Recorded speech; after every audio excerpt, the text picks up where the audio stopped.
Et c'est l'heure, Raphaël, de découvrir l'entreprise qui va bien. Et cette entreprise, eh bien, c'est la Maison Lafargue. Bonjour Sophie Milas-Lafargue. Bonjour. Merci d'être avec nous. Vous êtes la présidente de cette maison qui appartient à votre famille depuis 4 générations maintenant. C'est votre arrière-grand-père, je crois, en 1890, qui a ouvert un premier atelier à Saint-Jean-de-Luz. Il est compagnon du devoir et il travaille le cuir. D'abord pour les agriculteurs. Oui, tout à fait.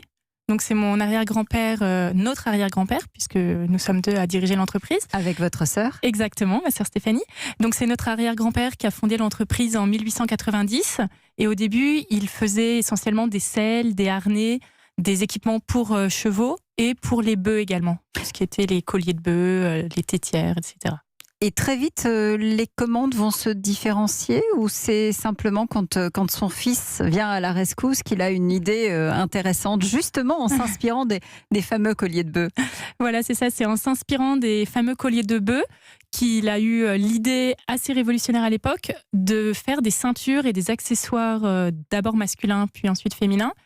Et les premières ceintures ont été créées vraiment avec l'idée de reproduire les colliers de bœuf et le cloutage qui était vraiment très beau à l'époque, qu'il est toujours d'ailleurs, et qui est devenu, voilà. C'est devenu la marque de fabrique de la Maison Lafargue. Exactement. On en a quelques exemples ici sur Europe1.fr, si vous nous suivez en vidéo. Ces clous, effectivement, qui viennent sertir les ceintures ou les sacs, il s'inspire de ces colliers. Et comment ça se passe? Ça plaît tout de suite? Ah oui, ça a tout de suite beaucoup plu. C'était un pari parce que c'était très osé. On n'avait jamais vu ça avant. Et c'est tombé aussi à une période où Biarritz devenait assez à la mode. La Côte Basque commençait à devenir un lieu de villégiature assez important. Donc à la fois, ces produits ont séduit la clientèle locale qui connaissait déjà la maison, puis toute la clientèle touristique qui commençait à venir de plus en plus à Biarritz, puis Saint-Jean-de-Luz. Arrive la guerre, les deux frères, Jean-Baptiste et Léo, vont décéder pendant la guerre. Et du coup, c'est Suzanne, la femme de Jean-Baptiste, c'est ça qui reprend l'entreprise à son compte et qui va travailler avec ses fils. Exactement. Elle était mère de famille, donc veuve avec 5 fils, et c'est elle qui a porté l'entreprise un bon moment, aidée de ses fils aînés.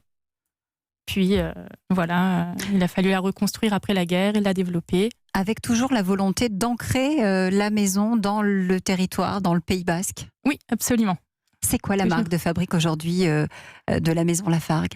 C'est vraiment des produits fabriqués à la main, en France, et non seulement en France, mais au Pays Basque, puisque l'atelier d'origine, qui était donc rue Gambetta à Saint-Jean-de-Luz, est toujours là. Voilà, il existe toujours. À l'époque, à un moment donné, on travaillait même à l'extérieur. Oui, exactement. Il y avait un atelier femme, un atelier homme. Exactement. Et on les a conservés aujourd'hui, ces ateliers, à Saint-Jean-de-Luz, et on en a ouvert un second à Asquin, donc un joli village basque qui est à peu près à 10 minutes de Saint-Jean-de-Luz. Et vraiment, l'intégralité de nos articles sont fabriqués au Pays Basque. Donc on a une image très artisanale, mais également très basque. Ce qui vous a aussi permis à Asquin d'embaucher 17 personnes. Oui, la première année, suite à l'ouverture de notre atelier, effectivement, on a embauché 17 personnes. Et on a pu à la fois recruter, mais également, le but, c'était de produire davantage pour pouvoir répondre à la demande, avoir davantage de stock en boutique et ouvrir un point de vente Internet. Que dit notre coach de l'histoire de la Maison Lafargue, qui est entreprise du patrimoine vivant? Moi je dis que c'est une super belle histoire. C'est une histoire qui est remplie de courage et d'humanité.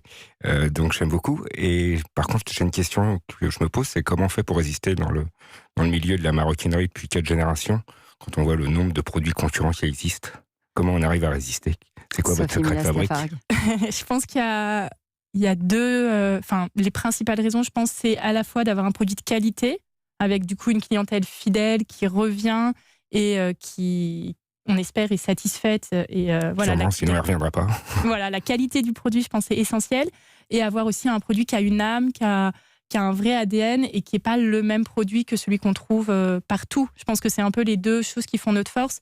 Et après, le fait aussi d'être entreprise du patrimoine vivant, nos clients savent qu'on fabrique en France, que la fabrication est artisanale du début à la fin. C'est vraiment la même personne, le même artisan qui va créer son produit du début à la fin. Qui va le découper, qui va choisir la peau aussi. Alors, il y a une personne, le chef d'atelier, qui choisit la peau, qui la découpe et qui prépare pour chacun des maroquiniers.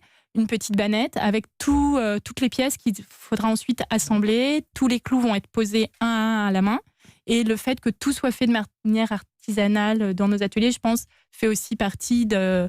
Enfin, c'est aussi un plus qui plaît aussi à notre clientèle et qui nous permet de nous démarquer. Vous avez repris avec votre sœur il y a 5 ans. C'est quoi la suite, justement? Comment est-ce que vous allez vous inscrire dans le temps pour la 5e génération? On n'en est pas encore là. Pour le moment, on espère que la 4e pourra durer le plus longtemps possible.